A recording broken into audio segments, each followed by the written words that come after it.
Hello, I'm Rob Coston with Nautilus International, talking today to our Director of Organising, Martyn Gray, about the situation at the Royal Fleet Auxiliary, where our members have voted for industrial action.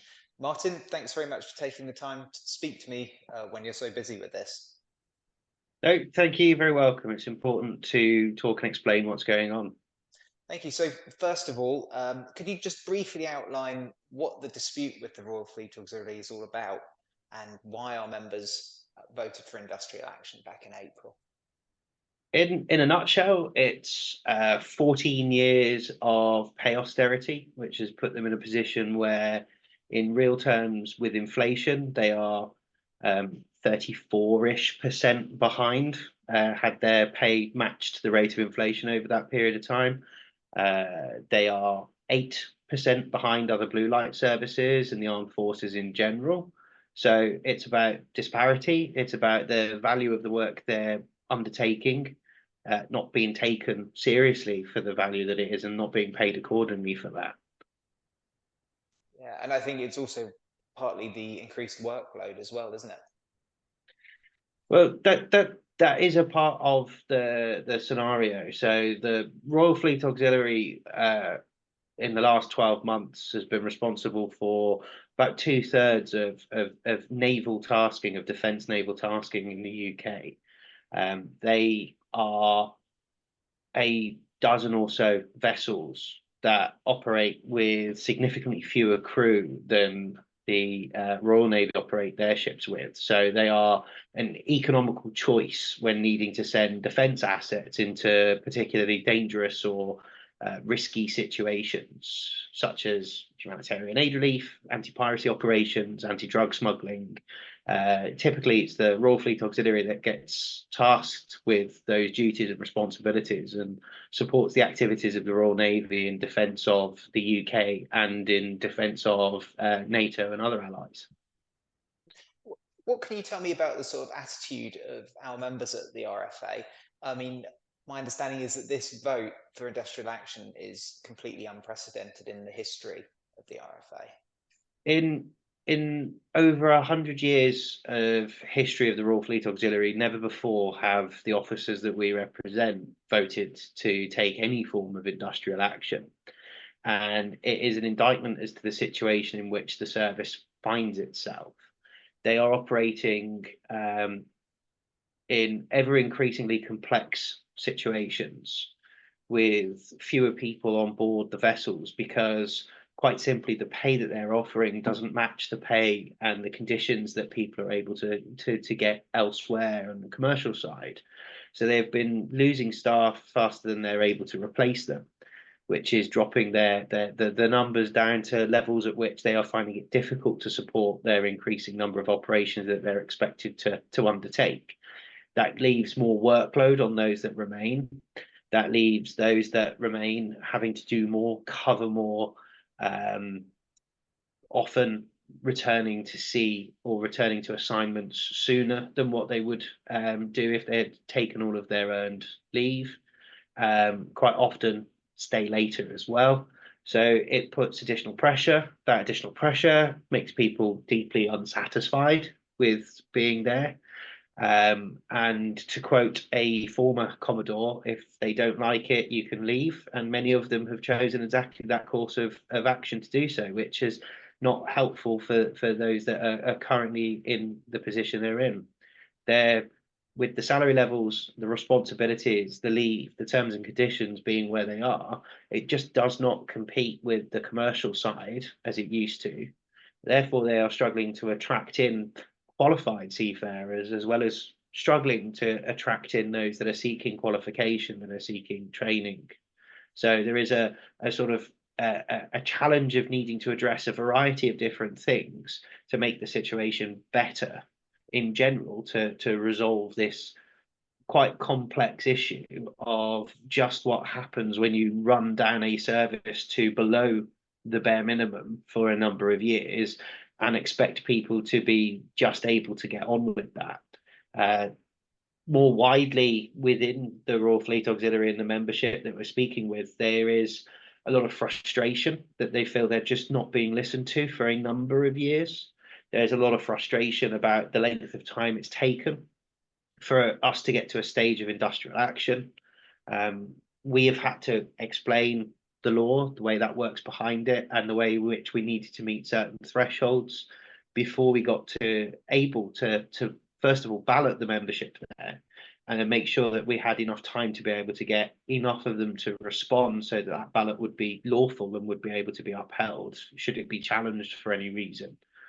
And then with the leverage from that industrial ballot, with the members saying, no, we are prepared to take action, we have attempted in good faith to engage in negotiations with RFA and Ministry of Defence representatives, trying to resolve the situation at every step of the way, before we hit a point in the middle of May where no readily apparent resolution was forthcoming. It requires further government departmental sign-off through the Cabinet Office, through the Treasury, for resolving this in a meaningful way, which is a consolidated uplift for 23-24 in particular, but also a pathway over the next few years towards pay restoration, towards where the pay should be, had it merely kept pace with inflation, towards revaluing the work they do at a parity as to what that value was back in 2010, before they were subject to austerity and the real terms cuts that came from that.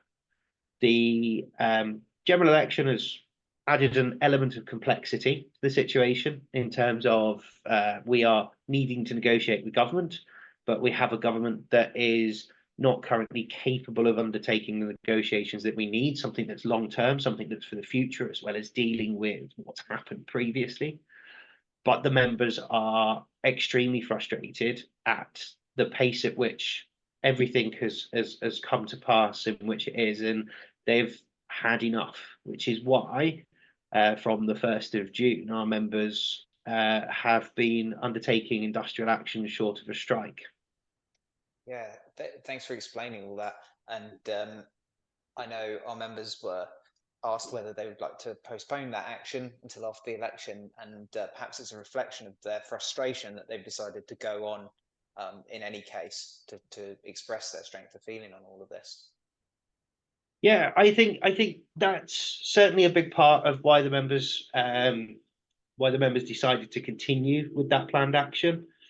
We gave notice to RFA and the MOD on the 17th of May. Rishi Sunak decided to call for a general election on the 22nd of May, which has led to a situation where we're in the election period and the pre-election period, which is formerly known as PERDA. It is a caretaker government. Ministers remain ministers, but they remain ministers in so much as dealing with the day-to-day business of government. And this, with what we're looking for with the ministerial code and the civil service code, likely means that they're going to be unwilling or unable to engage in the kind of negotiations and commitments that we would like to see now, historically, and for the future, to actually delivering something that's going to meaningfully change the situation with Royal Fleet Auxiliary, so that they can address the recruitment and retention challenges, and so that they can revalue and more effectively value the people that remain there, that want to remain there, but want to be paid what they are worth for the work that they do. So obviously things are very up in the air at the moment with the election. Looking forward towards some kinds of resolution, is there anything we can say at this point about what that might look like? I mean, any resolution that needs to happen on the back of a government being formed shortly after the results that we'll get through on the 4th and 5th of July needs to really understand that action with this group of individuals has not come lightly. After years of it being driven down, years of being ignored, of certainly feeling like they're being ignored, and years of pay cuts, austerity, being undervalued, they need a government to come in and really understand that this is an essential group of seafarers that are responsible for some of the most high-profile naval taskings that the UK has undertaken in recent years. The floating aid pier in Gaza is being built by Cardigan Bay and is being maintained and supported through the actions of Cardigan Bay in cooperation with our American allies. The defence of the nation is partly responsible to the Royal Fleet Auxiliary and the tasks it undertakes with a variety of vessels, not only in support of wider Royal Navy activities, but in solo support. Some of the largest drug smuggling seizures of recent times have been undertaken on Royal Fleet Auxiliary vessels, anti-piracy operations. There is almost a never-ending list of where you think the Navy is doing the work. The chances are the Royal Fleet Auxiliary is responsible for the bulk of it. And it is that not being consistently recognised by the government for the last 14 years by just a simple, their pay rises never actually matched the Royal Naval pay rise. Royal Navy people's pay uplifts over the same period have been greater. So they are consistently being devalued even when they are being more depended upon to perform the roles and responsibilities. So a new government coming in needs to recognise and understand the history of what's happened, the vitalness of the work our members do in Royal Fleet Auxiliary, and needs to be able to plan for the future, and a future that involves revaluing these people to where they should be and building on that so that there is resilience, so that there is better training, so that there is better support. So this is a service that we are proud of, that we can be even more proud of in terms of the quality of jobs that it provides, as well as the depth of training and the depth of support it provides to the UK. And at the moment, until we get to a new government and can resume the negotiations, what does action short of a strike mean for the RFA? I know we can't talk about specific operations, but in general, what kind of effect will it have on the service? It's going to be having impacts where vessels are in refit and repair. It's going to be having impacts where vessels are needing to be maneuvered around different refit and repair schedules. It's going to be having impact in the shore postings and support offerings and roles that are there with Royal Fleet Auxiliary that supports its wider internal operations in the fleet and its wider internal operations within the Royal Navy and the Ministry of Defence. It will all be having an impact because we are asking our members and we are asking the people that we represent to just simply do what it is that they are paid to do and nothing more, nothing less. Yes, still respond to emergencies as they happen, because emergencies at sea do happen. Yes, still make sure that vessels remain safe and that the environment remains safe from pollution and damage, and certainly do not put lives at risk in undertaking this action. But perform your contractual responsibilities, your appointment responsibilities, your job title within your terms of reference as best as you can, but do no more than just that. And already after a little under a week of action, we are starting to see that that is having impacts in areas, and we are starting to see that plans are having to change because of that, which just goes to show that if any company cannot operate normally through the people it employs, just simply doing what they are paid to do and not going above and beyond, the chances are they haven't got enough people or haven't got the right people doing the right things at the right time. So for action to be taking already, sorry, I'll start that one again.